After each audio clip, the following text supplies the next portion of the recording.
6 weeks after Derek Calloway slapped his pregnant wife in front of 500 wedding guests and his mother told everyone she provoked him, a stranger in a cheap suit knocked on Serena Voss's door and handed her an envelope that made her blood run cold.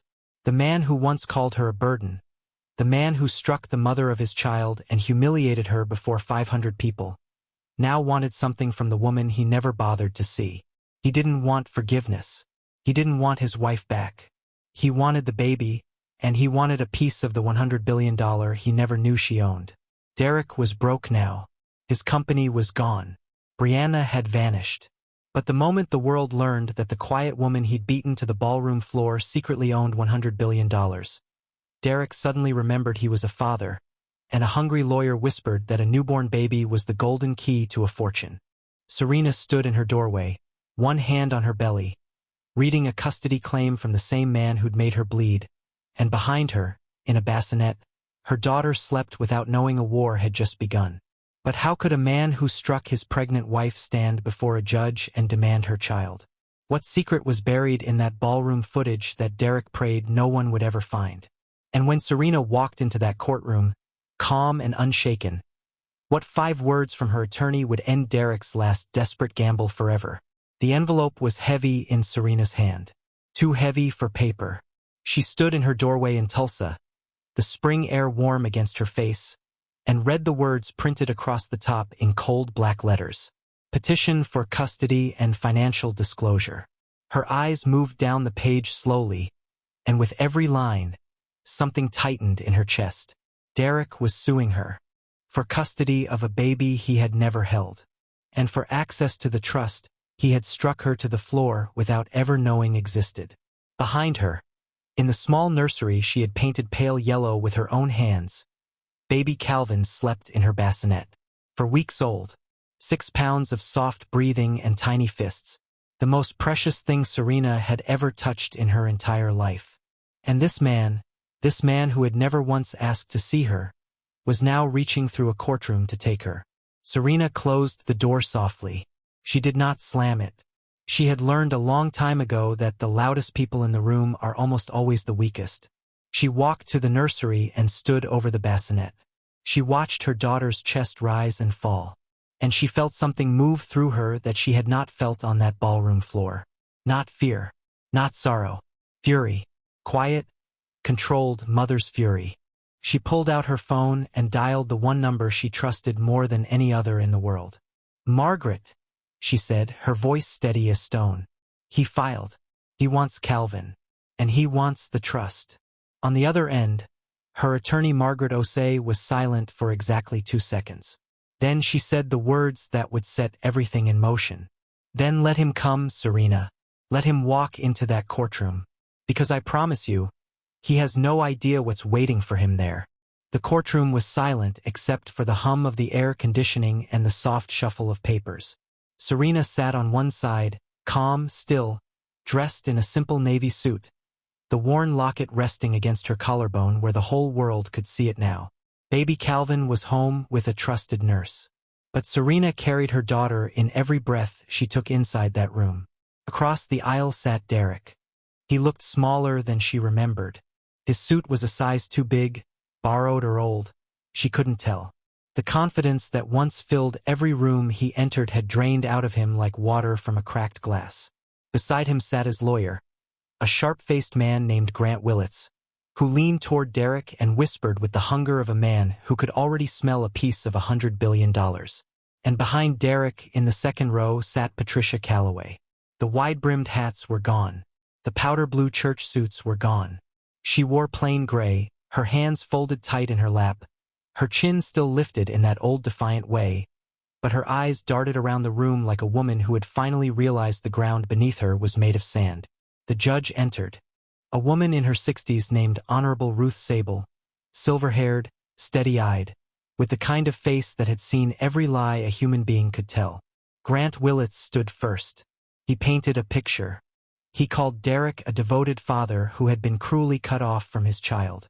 He claimed Serena had hidden her wealth to manipulate the marriage. He argued that Derek deserved shared custody and a fair financial settlement from a trust that, he insisted, had grown during the years of their marriage. Then he called Derek to the stand. And Derek lied. He said he never raised his hand to Serena.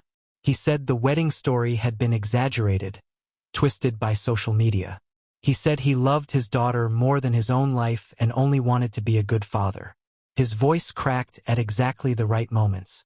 He wiped his eyes at exactly the right times. He was performing the way he had performed his whole life. Then Patricia took the stand. And Patricia lied too. She said Serena had always been unstable. She said her son was gentle, patient, wrongly accused. She said that on the night of the wedding, Serena had lunged at Derek and he had only raised his hand to defend himself. Serena did not flinch. She did not shake her head. She simply sat there, hands folded, watching them dig the hole deeper with every single word. Then Margaret Osei rose. She was calm, unhurried. She buttoned her jacket, walked to the center of the room, and turned to the judge. "Your Honor," she said, "my client has no interest in vengeance. She asks only that this court see the truth." And the truth, Your Honor, was recorded. She nodded toward the technician in the corner. The large screen at the front of the courtroom flickered to life. And there it was. The ballroom, the chandeliers, 500 guests. Serena in her handmade cream gown, 7 months pregnant, walking calmly toward her husband. The footage was crisp, clear, captured by a professional videographer the wedding had hired to film the entire evening. A videographer Derek had completely forgotten existed. The room watched Serena touch his sleeve. They watched her ask her quiet question. And then they watched Derek Calloway raise his open hand and strike his pregnant wife across the face so hard that her earring flew across the marble floor. Somebody in the courtroom gasped. The footage kept rolling. They watched Patricia march to the microphone. They heard her voice, clear and cold, telling 500 people that Serena had provoked him. They watched Serena bend down, pick up her earring, place both hands on her belly, and walk out alone while not a single soul followed her. Margaret let it play to the very end. Then she signaled for it to stop. The silence in that courtroom was the loudest thing Serena had ever heard. Derek's face had gone gray. Patricia stared at the frozen screen with her mouth slightly open, her lifted chin finally, permanently lowered. But Margaret wasn't finished. "There is one more thing this court should know," she said. "The petitioner claims the trust grew during the marriage and that he is entitled to a portion. But Voss Energy Holdings was sealed in an irrevocable trust by Dr. Calvin Voss years before his daughter ever met Derek Calloway. Mr. Calloway contributed nothing. Not $1. Not one signature. Not one moment of support." She placed a document on the judge's bench. "And there is the matter of the frozen accounts, Your Honor. The very lifestyle the petitioner once flaunted, the trips, the cars, the gifts to another woman during his marriage, all of it was funded unknowingly through subsidiary accounts connected to my client's trust. We have the records, every transaction, every date. Mr. Calloway did not lose a fortune in this marriage. He spent one he never earned, on a woman who was not his wife, while the real owner sewed her own clothes and said nothing."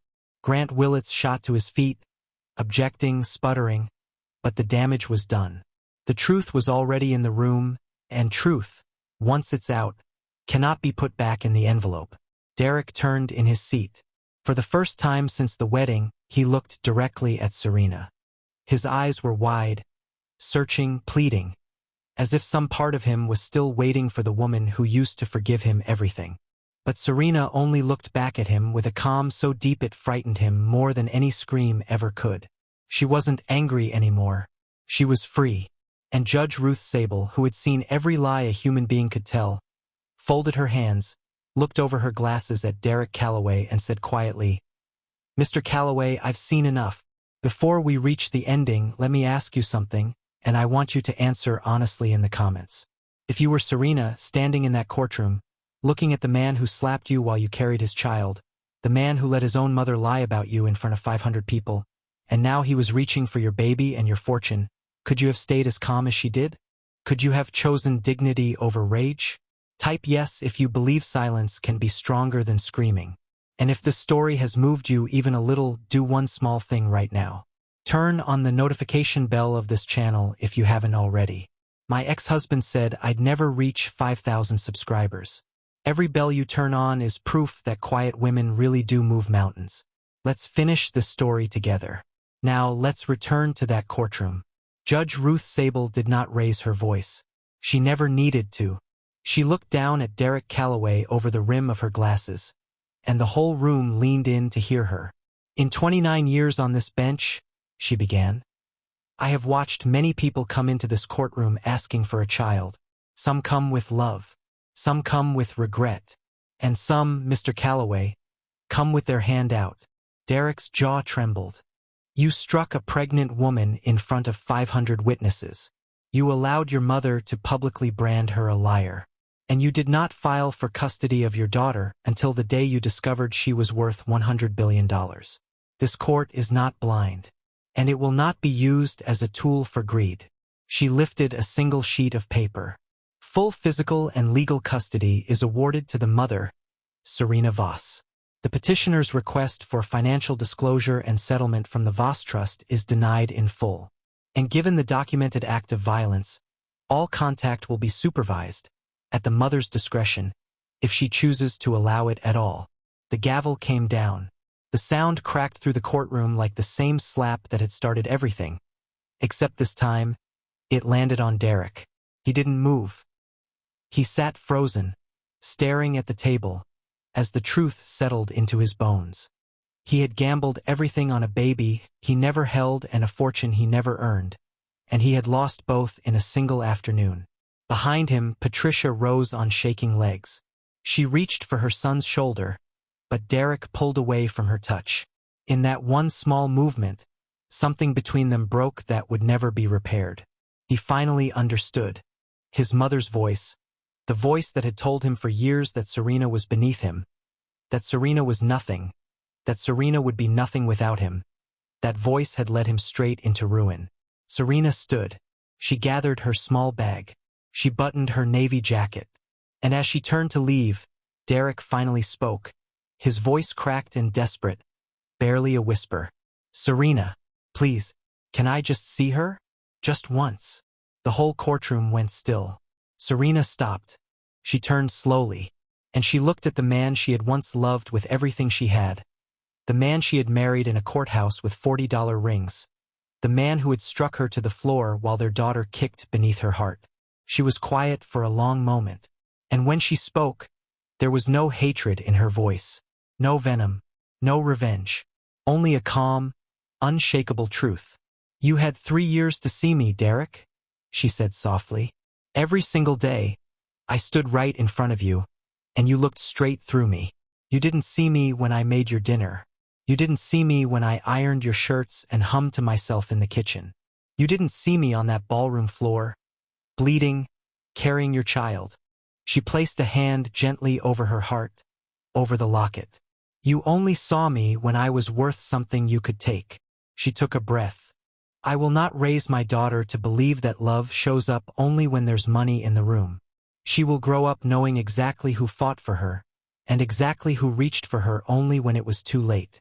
Derek's eyes filled with tears, but Serena did not cry. I don't hate you, she said.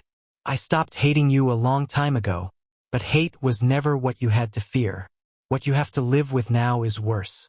You have to live knowing that you had a good woman, a whole world, standing right in front of you, and you threw her away because you never once thought to look.